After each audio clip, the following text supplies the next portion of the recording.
Bonjour à tous, avec l'aide de Dieu, nous allons étudier le Rambam, le 7e chapitre des lois de Chovel ou Mazik, des lois relatives à ceux qui causent un dommage corporel ou matériel. Perek Shvi, Alacha Aleph. Un Mazik, Mammon Chavero, celui qui endommage l'argent de son ami, un bien qui appartient à autrui, Hezek Sheinon Nikar, un dommage qui n'est pas apparent. Alors, il venishtanat adavar velonifsedatsurato, vu que la chose n'a pas été changée, elle est restée la même, et la forme n'a pas été altérée non plus. Eh bien, Rezepato Minatashloum, il est exempté de payer l'endommagement qu'il a fait, din Torah, d'après la loi de la Torah, bibliquement parlant. Aval, midivresof, mais d'ordre rabbinique, les sages ont dit un mot, que il vehifrit de même, vu qu'il a fait diminuer la valeur. Eh bien, Rezechayav, il est responsable, au Meshalem, et il paye, Mashehifrit Midmem, la dépréciation qu'il a causée à cet objet. Halachabet, le Ram nous explique, Keitzad, comment ça? Aresheti, Meochalim Teorim Shel Chavero. Si il a rendu impure la nourriture pure qui appartenait à son ami, c'est-à-dire, imaginons que Reuven, il a des produits agricoles qui sont de la terouma. Terouma qui peut être mangée uniquement par un Kohen. Et Shimon, il est venu, il les a rendus impurs. Est-ce que concrètement, il a changé ces produits agricoles? Est-ce que la forme a été altérée? La réponse, elle est non. Ils sont restés exactement les mêmes. Mais concrètement, c'est mangé maintenant, ils sont tous impurs. Et donc maintenant, on ne peut pas les manger.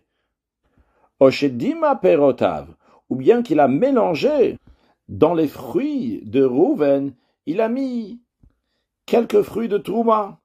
Donc maintenant, tous les produits agricoles de Reuven sont interdits à manger un juif ordinaire. Il n'y a qu'un Kohen qui pourra les manger.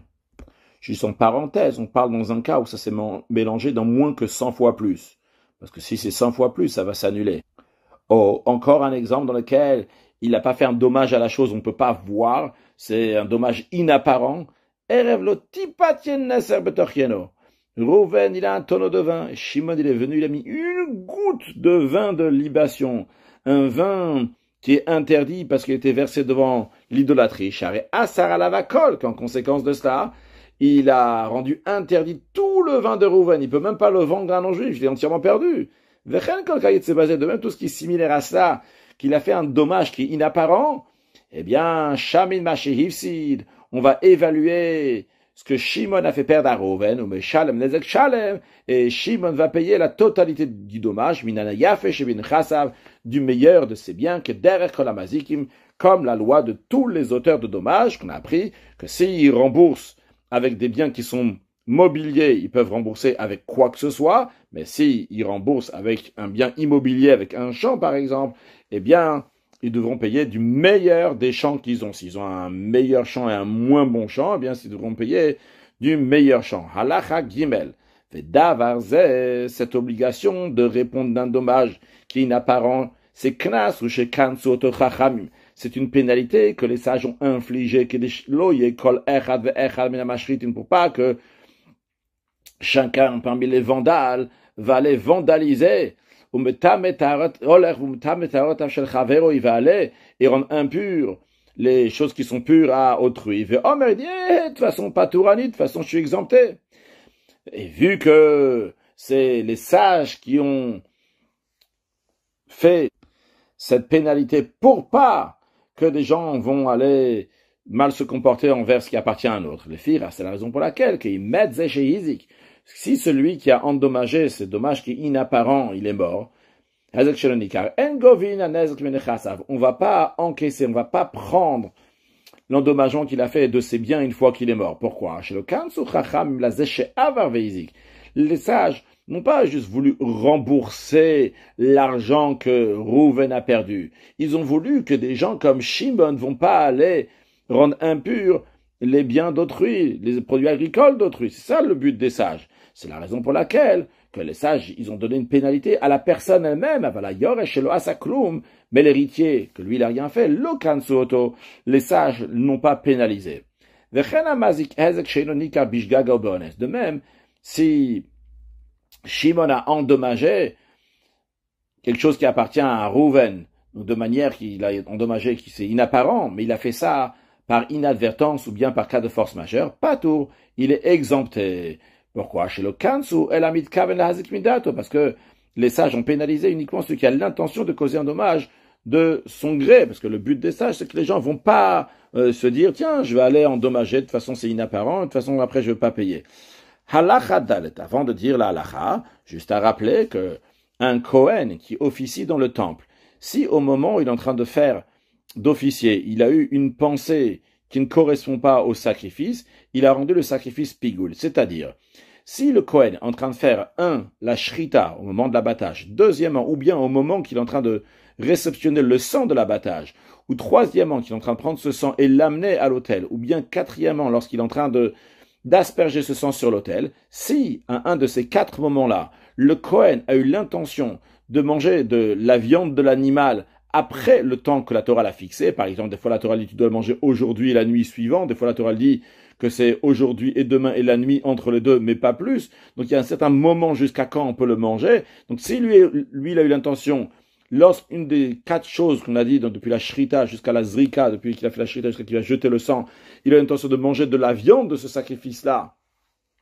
après son temps, ou bien il a eu l'intention de jeter le sang après le moment où il faut bien de faire de brûler les parties sacrificielles qu'il faut après le temps que la Torah l'a fixé. Et donc, le sacrifice, il est devenu pigoul. Alors, ça s'appelle la Kohanim chez Pigoul et Tazevar. Donc, des Kohanim qui ont rendu pigoul le sacrifice. Alors, s'ils ont fait Bemezid, s'ils ont fait ça intentionnellement ici aussi, donc c'est un dommage qui est inapparent. C'est quelque chose qui est pas lié, il a pas fait quelque chose sur l'animal. C'est inapparent. Mais, vu qu'à cause de ça, le sacrifice n'est pas cachère, eh bien, le Kohen, il est chayav le shalem, il a le devoir de rembourser au propriétaire. S'il a fait ça béchog, et qu'il a fait ça par inadvertance, à ce moment-là, ptourim, il est exempté. Qu'est-ce que ça veut dire qu'il a fait ça par inadvertance? Comment c'est possible? Eh bien, prenons un exemple, que le sacrifice, c'est un sacrifice expiatoire. La règle du sacrifice expiatoire, sa viande doit être mangée. Si je l'offre aujourd'hui, c'est aujourd'hui et la nuit suivante. Mais non, ce Kohen-là, il s'est trompé, et il a pensé que c'était un sacrifice de paix, korban shlamim. Le korban shlamim, il est mangé aujourd'hui, ce soir, et demain aussi, donc pour 2 jours. Et c'est la raison pour laquelle, quand il a fait le sacrifice, il a pensé que ce sacrifice-là, il va le manger aujourd'hui ou demain. Demain aussi, il peut encore le manger, parce que dans sa tête, c'est un korban shlam, mais en vérité, c'est un sacrifice expiatoire, donc demain, on peut plus le manger. Mais quand même, c'est considéré un pigoul. Après, il a fait ça béchog, donc il a fait ça par inadvertance, le Kohen. Bien plutôt, il est exempté de rembourser la perte au propriétaire. Vechen, de même, à Osem Lacha Parat Khatat, celui qui a fait travailler une vache rousse qui est là pour qu'on va faire la shrita et après on va prendre de ses cendres, on va asperger sur la personne qui est impure. Cette vache-là, il faut pas qu'elle a travaillé. Si quelqu'un fait travailler cette vache rousse, c'est aussi un hezek shenoni, car un dommage qui est inapparent. Tu vois pas la différence sur la vache rousse, mais concrètement, il peut plus la vendre en tant qu'une vache rousse. Ou bebei khatat, ou bien les eaux de source qu'on a pris pour mélanger avec les cendres de la vache rousse, pour asperger sur la personne qui est impure, que eux aussi on n'a pas le droit de travailler avec ces eaux-là, et lui, il a fait un travail avec ces eaux-là. Par exemple, s'il les a mis d'un côté d'une balance, pour savoir combien d'eau il y a en face, ou combien pèse qu'il y a en face, en tous les cas, donc il a fait un travail avec ces eaux-là. Alors s'il a fait ça ben beizid intentionnellement, chayav leshalem, il doit rembourser au propriétaire. Beshogeg, s'il a fait ça par inadvertance, pato, il est exempté. Alachahe, hichnis para le marbek. S'il a pris une vache rousse, une génisse, il a fait rentrer dans un endroit où il y a plein de vaches là-bas. Et sur le sol, il y a des céréales. Maintenant, pourquoi lui il a fait rentrer cette génisse là-bas, cette vache rousse? Kedeshetinak, pour que cette génisse va allaiter de la vache. Mais aussi, il a une intention qui est problématique. Vetadouche, qu'elle va battre aussi le blé avec les autres vaches. Mais non, le fait que cette génisse va battre le blé, eh bien, elle va devenir invalide. Parce qu'elle a travaillé. De même en ce qui concerne les eaux qui ont été prises de la source d'eau pour mélanger avec les cendres. Si il a détourné son attention de ces eaux lustrales, pas tourmidine adab. Dans ces cas-là, il est exempté de répondre au dommage selon la loi des êtres humains dans le tribunal, mais il doit répondre au dommage selon la loi du ciel, c'est-à-dire il a une obligation morale de rembourser. Halacha vav. Hamenasech yain chaveiro lavodazara. Shimon, il va prendre le vin de Rouven et il va s'en servir en libation pour une idole. L'onesara yain. Malgré ça, le vin n'a pas été interdit, bien qu'en général, le vin qu'on offre à l'idolâtrie est interdit, celui-là ne devient pas interdit. Pourquoi? Car un juif ne veut pas rendre interdit quelque chose qui ne lui appartient pas. On dit qu'en général, un juif ne veut pas faire quelque chose qui est interdit. Il a voulu juste faire souffrir Rouven, c'est pour ça que Shimon il a fait ça. Mais non, si Shimon était associé avec ce vin-là, avec Rouven, Oshaya Meshumad, ou bien qui était ce qu'on appelle un renégat, donc quelqu'un en tous les cas qui fait Avodazara, l'idolâtrie, Sharoket Goy, donc qui est considéré comme un non-juif, halachiquement, Oshehitubo, ou bien qu'on lui avertit à Shimon, on a dit attention, si tu vas prendre ce vin, tu vas le verser à l'idolâtrie, tu vas être passif de mort, comme toutes les personnes qui font l'idolâtrie, et il a reçu cet avertissement, c'est-à-dire qu'il a dit oui, je suis tout à fait conscient, mais malgré ça, j'ai un très grand désir, j'ai décidé que j'allais verser ce vin-là à l'idolâtrie et je serai passif de mort, maintenant je vais faire ça. Sharom Shumad, donc s'il fait ça, donc il est considéré un renégat dans tous ces cas-là, eh bien, dans ces cas-là, il va rendre interdit le vin, ce vin-là qui appartient à Rouven, on va pas dire qu'il a fait ça juste pour faire souffrir Rouven. Et donc, Vechayav le Shalem, et il doit rembourser le dommage, bien que c'est un dommage qu'on ne voit pas, un dommage qui est inapparent. Ah, il y a a priori une question qui s'oppose ici, on a déjà appris plusieurs fois que on ne peut pas donner les deux sanctions en même temps. Ou bien on donne la sanction de remboursement, ce qui n'est pas une sanction, il doit rembourser, ou bien la sanction de mort. Ici, a priori, il y a deux sanctions qui vont en même temps. Il va être passif de mort et aussi, en plus, il va rembourser. Alors le Ram demande, comment ça se fait qu'il va devoir rembourser? Il est passif de mort. Réponse, c'est deux choses qui sont arrivées en deux temps différents. C'est la raison pour laquelle il va être passif un par un. Premièrement, dès qu'il a soulevé ce vin-là avec l'intention d'endommager ce vin-là, il est devenu un voleur. Donc, il travaille les chalem. Il a volé du vin et il doit le rembourser. Après, en deuxième étape, quand il va faire l'idolâtrie, à ce moment-là, il va être passif de mort. Quand est-ce qu'il va être passif de mort? Uniquement lorsqu'il va faire la libation. Tout celui qui occasionne un dommage matériel à autrui. Donc, il n'a pas fait directement, c'est de manière indirecte.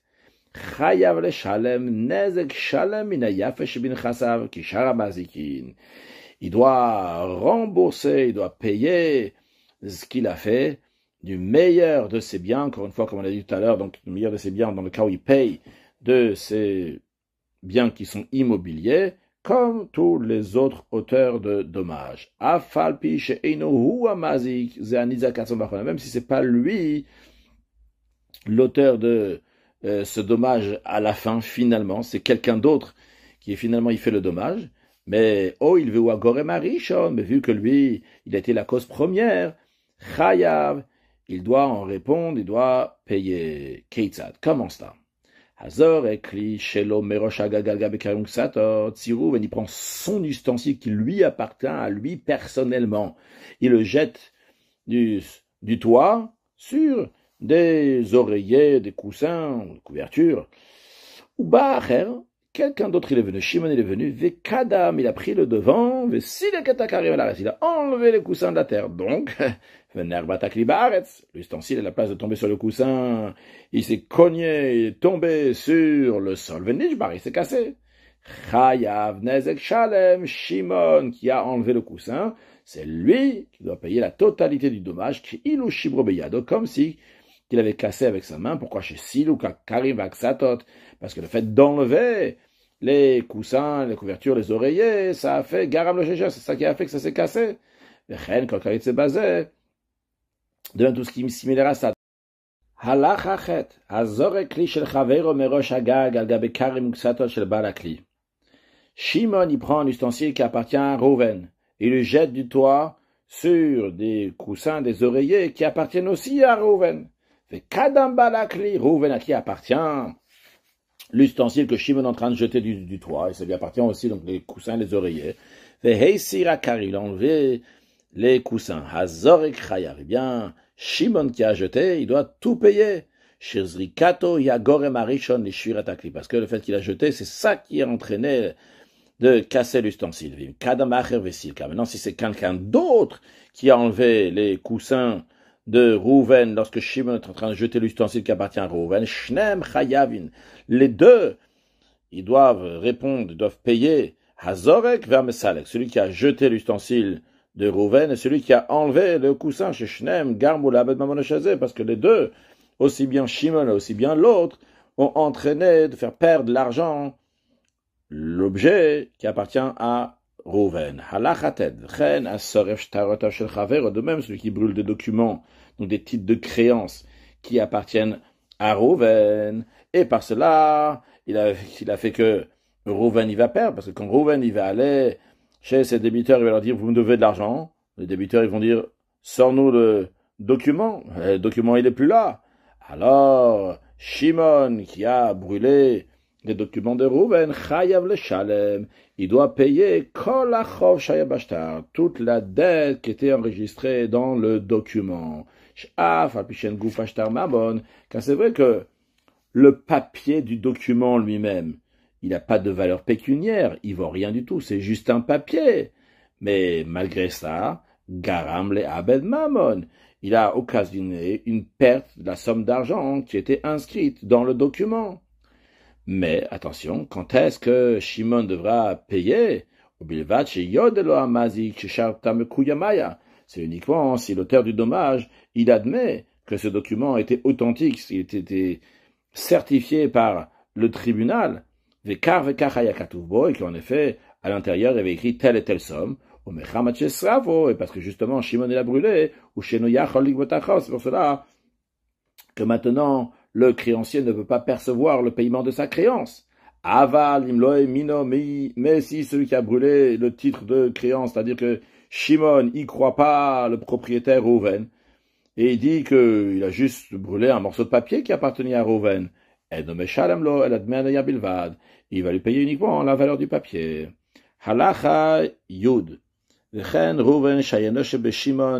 De même, si Rouven qui a une créance sur Shimon. Donc Shimon doit de l'argent à Rouven. Ou Macharashtar le Lévi. Rouven, qui a le document qui prouve que Shimon lui doit de l'argent, il a vendu le document à Lévi.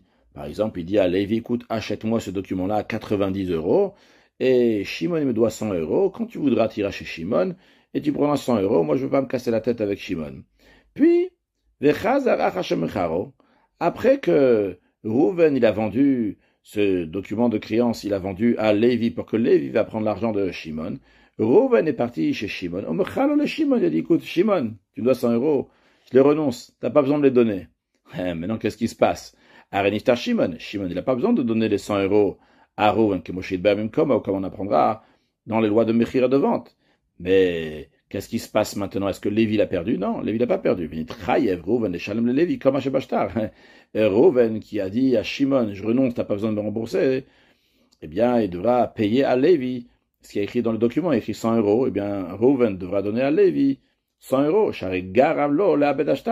Parce que c'est à cause de Rouven que Lévi a perdu la valeur qu'il y avait dans le document. C'est comme la même halakha qu'on a vu dans la halakha précédente. C'est comme s'il avait brûlé son document. Quand il a dit à Shimon, t'as pas besoin de me rembourser, c'est-à-dire que le document qui est chez Lévi vaut plus rien. Donc c'est comme s'il avait brûlé le document qu'il y avait chez Lévi. De même, si Rouven, il est mort, et Shimon devait 100 € à Rouven, et les héritiers de Rouven, ils ont dit à Shimon, t'as pas besoin de payer.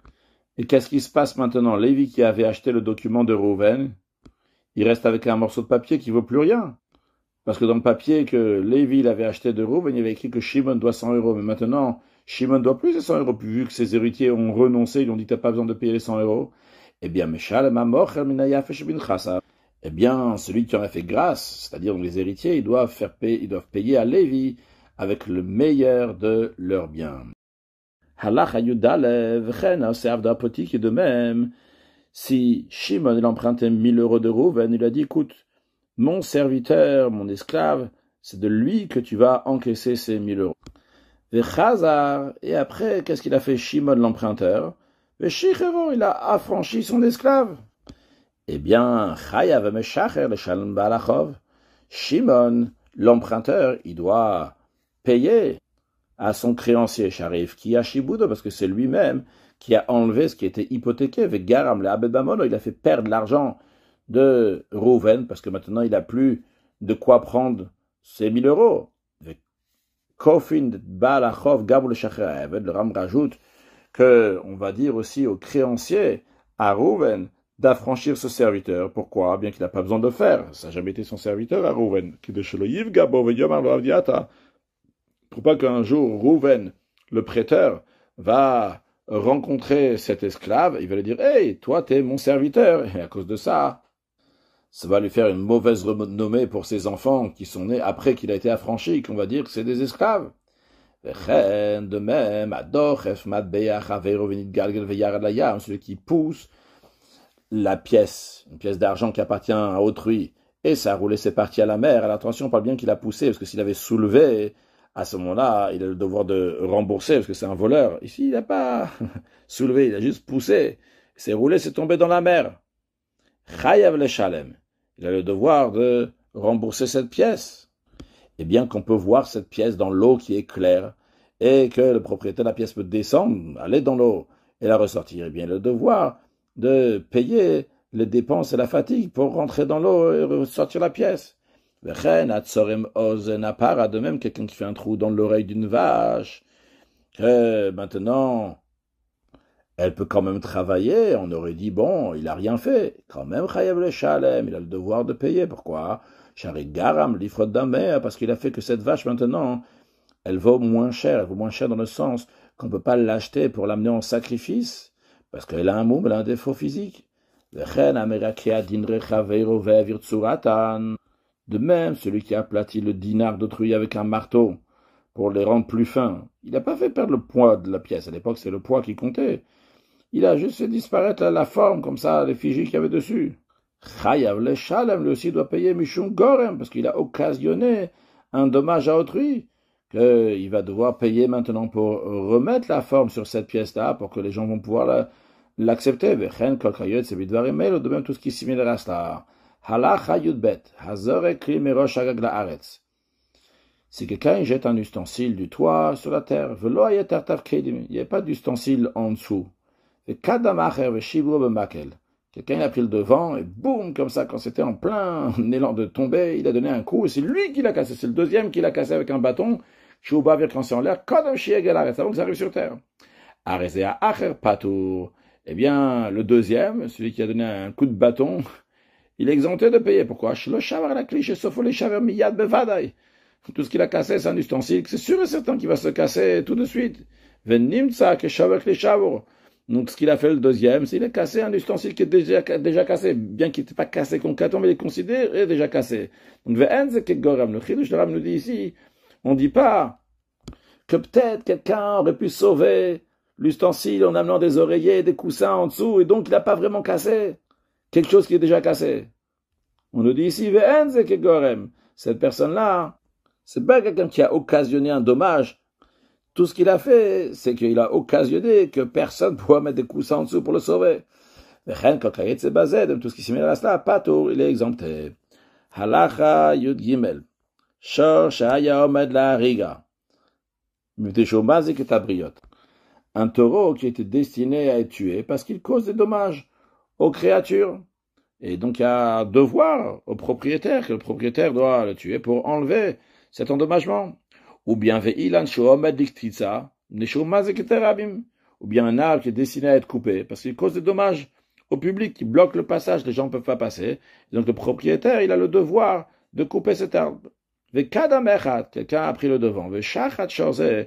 Il a égorgé ce taureau, ou bien avec katsat ilanze, ou bien il a coupé cet arbre-là. Le point commun des deux, ce qu'ils ont fait chez l'omidat abealim, sans l'accord des propriétaires. Donc ils ont piqué la mitzvah au propriétaire. Eh bien, chayav le shalem la bealim k'mosheira dayanim. Il va devoir payer au propriétaire une somme selon l'appréciation des juges. C'est-à-dire les juges, ils vont évaluer cette personne-là. Combien il est prêt à donner pour une mitzvah? Est-ce qu'il est vraiment à fond ou bien il n'en a rien à faire? C'est quelqu'un d'autre a fait la mitzvah à sa place. J'arrive qui a mis la mitzvah parce que il a empêché les propriétaires de faire une mitzvah. Mais non, Vimtan, Ve'amar, si celui qui a tué le taureau, ou bien celui qui a coupé l'arbre, il a dit, Atamar, Talilor, Golkatz, c'est toi, le propriétaire du taureau qui m'a dit de le tuer, c'est toi le propriétaire de l'arbre qui m'a dit de le couper. Alors, il veut remettre l'écart, vu de toute façon, il est destiné à être tué ou à être coupé. Alors, Rezepato, c'est la raison pour laquelle on va dire qu'il sera exempté s'il a argumenté que c'est le propriétaire qui lui a dit de faire la mitzvah. Là, Chayuddal dans le même esprit, Vechen même, Ishishachat Kayaov, celui qui a battu rituellement une bête sauvage, ou bien une volatile, que la Torah elle dit qu'en ce qui concerne ces deux-là, il faut recouvrir le sang. Quand je dis ces deux-là, c'est pas en ce qui concerne un animal ordinaire, mais en ce qui concerne donc les bêtes sauvages et les volatiles, c'est eux qu'il faut couvrir le sang. Donc le propriétaire, celui qui a fait la shrita, lui, il a la mitzvah de couvrir le sang. Il y a quelqu'un d'autre qui est venu et qui a couvert le sang sans le consentement de celui qui a fait la shrita. Eh bien, chayav liteno kemosheyu dayanim, il doit lui donner, à celui qui fait la shrita, il doit lui donner en fonction comme les juges, ils vont dire qu'il faut donner. Il y a certains décisionnaires qui ont statué, shonoten knas katsu, qui donnent une somme qui est fixe, ou à sarazovim, qui correspond donc à ce qui est donc 10 dinars en or. Vechenhor ou ageon, ils devaient stipuler les géonim, donc les grands rabbinim qui étaient avant le Rambam, shekolamonea, be'alim ilasot mitzvot asek. Qu'à chaque fois que quelqu'un il empêche les propriétaires d'une certaine mitzvah potentielle de la faire, ce mitzvah positif, eux ils l'ont fait eux-mêmes, shemruim la sota, qu'ils pouvaient la faire, kadamach, quelqu'un pris le devant, il l'a fait, mais shalom la be'alim sarazovim va payer au propriétaire 10 pièces d'argent. En or, pardon. Halacha tedvav. Shamin la mazik beyado, keder sheshamin lo imzik mamono. On a déjà appris dans les lois de Niske Mammon que si il y a les biens de quelqu'un qui ont endommagé quelque chose qui appartient à un autre, par exemple, que la vache de Shimon, elle a cassé un ustensile qui appartient à un Rouven, la règle elle est que si l'ustensile il valait 100 et maintenant il vaut 80, eh bien Shimon va devoir payer 20 à Rouven. Mais les restes de l'ustensile vont aller chez Rouven. C'est-à-dire, on ne va pas dire à Shimon, toi tu prends le pot cassé et tu donnes 100 à Rouven. On dit à Shimon, ce qui appartenait à Rouven valait 100, maintenant ça vaut 80, tu vas lui donner 20 et lui il va garder les pots cassés. Alors ce que le Rambam est en train de nous dire ici, c'est que, je répète, Shamin la mazik beyado, on procède à une évaluation pour celui qui cause un dommage avec sa main, que lui-même il a fait le dommage, eh bien, on fait la même évaluation la même manière qu'on fait l'évaluation si c'est ses biens, par exemple son animal, qui a causé un dommage. Keitzad commence là. Si Shimon il a tué avec ses propres mains l'animal de Rouven, ou bien qu'il a cassé avec ses propres mains l'ustensile de Rouven, Shamin kamaita beimashava. On va évaluer combien l'animal y valait avant que Shimon il a tué cet animal-là de Rouven. Et combien vaut la carcasse maintenant? Et de même pour l'ustensile, combien l'ustensile il valait avant que Shimon va le casser, vous, Shalom, quand il est entier? Combien il vaut maintenant après que Shimon a cassé l'ustensile de Rouven, mais Shalem aprat, et Shimon va payer la dépréciation, donc la différence, la nizak à la victime à Rouven, Imanevela, et il va donner aussi à Rouven, il va donner, ça va rester chez Rouven, la carcasse, ou à Kiyashav, ou bien l'ustensile cassé, que derrière, comme on a expliqué dans la loi de Niske Mammon, Beshorosh Izik, lorsque c'est le taureau de Shimon qui a endommagé, chez Diner Hadou, c'est la même chose. Maintenant, Dar Chanavim Shel Chaveiro, si Shimon il a pris les raisins qui appartenaient à Rouven, et les a foulés, il en a fait du vin. Alors dans le cas où les raisins, il vaut plus cher que le vin, on va évaluer l'endommagement que Shimon a fait à Rouven, par exemple, s'il avait des raisins qui valaient 100 €, que maintenant qu'il en a fait du vin, ça vaut seulement 90 €, eh bien, Shimon va payer 10 € à Rouven, vechen kol kayetze basé de tout ce qui est similaire à ça. Halacha tetzayin, chez Govin aprat mina mazik. Lorsqu'on prélève le montant de dépréciation sur les biens de l'auteur du dommage, Govin minamital tedin shelo. De base, on va les prendre, c'est ces biens qui sont mobiliers. Maintenant, il mène le mital tedin, s'il n'a pas de biens mobiliers, Govin menayaf hashem chassav. On va encaisser du meilleur de ses biens, donc ses terrains immobiliers. De même, à Ones va me fâter, celui qui a violé une jeune fille vierge qui n'était pas encore fiancée, et il a eu un rapport contre son gré, va me fâter, donc le séducteur, donc il a eu un rapport avec elle, avec cette fille-là, donc qui est jeune fille, vierge, qui n'a pas été fiancée, mais c'est avec sa volonté après l'avoir séduit, Vehamot, si j'aimerais celui qui se fait sortir une mauvaise renommée avec la femme qui s'est mariée, mais il dit qu'elle a prostitué, elle a fait l'adultère avant qu'il s'est marié avec elle, que tout cela, donc ils doivent donner une somme d'argent. Eh bien, Kulan, Minayafa, Shebinchas, Avgovimehen, tout cela, lorsqu'on va encaisser, si on encaisser donc de leur terrain immobilier, on va prendre des meilleurs terrains immobiliers. Le chidouche que le Ram veut nous dire ici, c'est bien que cette loi-là, qu'on prend du meilleur des biens, a été dit à propos de quelqu'un qui va payer donc l'endommagement, mais on apprend aussi par un raisonnement, par analogie, on apprend aussi en ce qui concerne le knas, donc il y a ces amendes-là, que le violeur, le séducteur et le calomniateur doivent donner. Halacha Yudzain, kol hamazik mamon chavero ve'eino yodea ma'izik. Tout celui qui cause un dommage matériel à autrui, mais il ignore le dommage qu'il a causé. Eh bien, la victime, elle prête serment. C'est un serment qui est d'ordre rabbinique. Il va percevoir ce qu'il revendique. Comme on a appris que celui qui s'est fait voler, il fait donc lui aussi un serment, et il va dire, il m'a volé tant et tant. Verrou, mais ceci est à condition, c'est s'il a revendiqué des choses qu'on estime qu'en effet c'est possible qu'il va avoir, comme chez Berne Ben Nixal, comme on a expliqué aussi pour la personne qui s'est fait voler, que s'il a revendiqué des objets que nous on estime qu'il n'a pas, par exemple il a dit qu'il avait des ustensiles qui coûtent très très cher alors que c'est un pauvre, alors dans ce cas-là on va pas lui faire confiance dans son serment, il ne peut pas faire un tel serment. Allah Hayutret, Keitzad, comment ça? Quand est-ce qu'on fait confiance à la victime qu'elle va jurer qu'elle s'est fait endommager tant et tant? La Karkis Raveros, Shimon, il a pris la bourse de Rouven, Vishlicho la Yam la Esh, il a jeté dans la mer ou dans le feu, au Shemessar, au Biyadanas, ou bien qu'il a donné dans la main d'un oppresseur, Ve'avad. Et en conséquence, donc cette bourse-là, elle a été perdue, mais non, on ne sait pas qu'est-ce qu'il y avait dans cette bourse-là. Bah, la Kisomer, le propriétaire de la bourse, il dit, Zohuvi Mayamale, c'était rempli d'or. La Mazikomer, et l'endommageur, il dit, moi je sais pas ce qu'il y avait dans ta bourse. Peut-être il y avait de la terre ou du foin, donc je ne dois rien du tout. Eh bien, dans un tel cas, justement, ce qu'on a appris dans la Chayut Zain, que le Ram nous illustre ici dans la Chayut Chet, la victime, elle va prendre un objet saint et il va prêter serment, vennotel, et il va prendre ce qu'il revendique. Mais attention,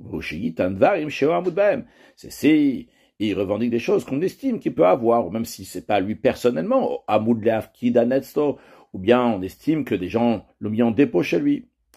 Et aussi, il faut que, il a dit que dans cette bourse-là, il y avait des choses que c'est l'habitude de mettre dans la bourse. Mais si il a revendiqué des choses que c'est pas l'habitude de mettre dans cet ustensile-là, dans ces cas-là, c'est lui qui a été négligent, et en conséquence, on ne va pas lui faire confiance, même s'il va jurer.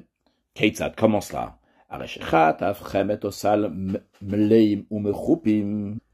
Si Shimon, l'agresseur, il a arraché de Rouven une outre ou un panier qui était plein, mais il était aussi recouvert, il les a jetés à la mer où il les a brûlés, et la victime, elle dit, il y avait des pierres précieuses dans cette outre-là que tu m'as pris. Et non, on ne lui fait pas confiance. On ne va pas le faire jurer, on ne va pas dire à Shimon, vas-y, on va pas dire à Rouven, vas-y, jure qu'il y avait à l'intérieur des pierres précieuses. Pourquoi? Parce que c'est pas l'habitude des gens de mettre des pierres précieuses dans un outre ou un panier.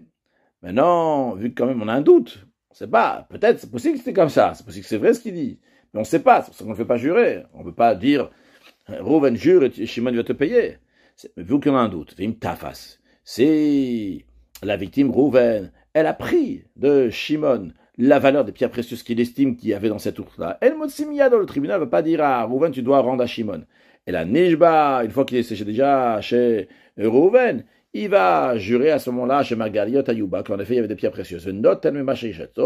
Et il va prendre de ce qu'il a pris de l'agresseur, Shimon il va garder chez lui, Vechen Kokaitse Bazedon, tout ce qui est similaire à cela. Halacha Yutet.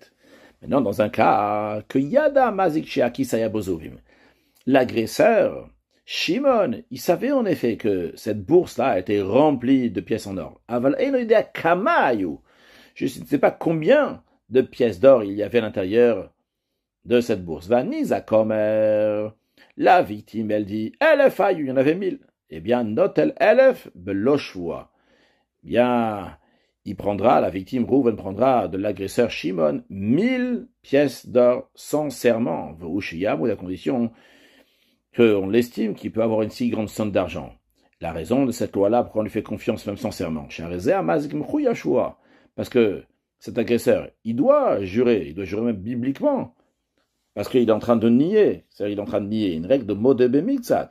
Quand quelqu'un vient chez l'autre, il lui dit tu me dois 200, et l'autre lui dit non, je te dois seulement 100, eh bien il doit jurer qu'il lui doit seulement 100. Donc ici, lorsque Reuven dit à Shimon, tu me dois 1000 pièces, et Shimon dit 1000, je sais pas, mais moi je te dois, mais pas 1000. Alors, il doit jurer. Maintenant, le problème, il est que Veheino Yachol Lishava. Il ne peut pas jurer. Sur quoi il va jurer Shimon? Et ce qu'il sait, il veut dire non, je jure qu'il y en avait seulement 50, qu'il y avait seulement 500 pièces, qu'il y avait seulement 999. Il ne peut pas jurer ça, parce qu'il ne sait pas combien il y en avait à l'intérieur. Donc, il doit rembourser les 1000. Comme on l'expliquera en ce qui concerne le dépôt. Conclure avec un mot de Chassidut. On a parlé, entre autres, qu'il faut recouvrir le sang de la volatile et des bêtes sauvages après avoir fait la shrita, mais non pas celui de l'animal. Le Ramban, Nachmanide explique, la raison elle est, celui de l'animal, la majorité des animaux, ils sont offerts dans le temple. Donc leur sang, il est kadosh, il est saint. Et les autres sangs, on les recouvre. Spirituellement parlant, ça veut dire que quand il s'agit d'un sang qui est profane pour des choses ordinaires, eh bien, cette chaleur, ce sang qui représente la chaleur, il faut le recouvrir du calme. Ça n'existe pas.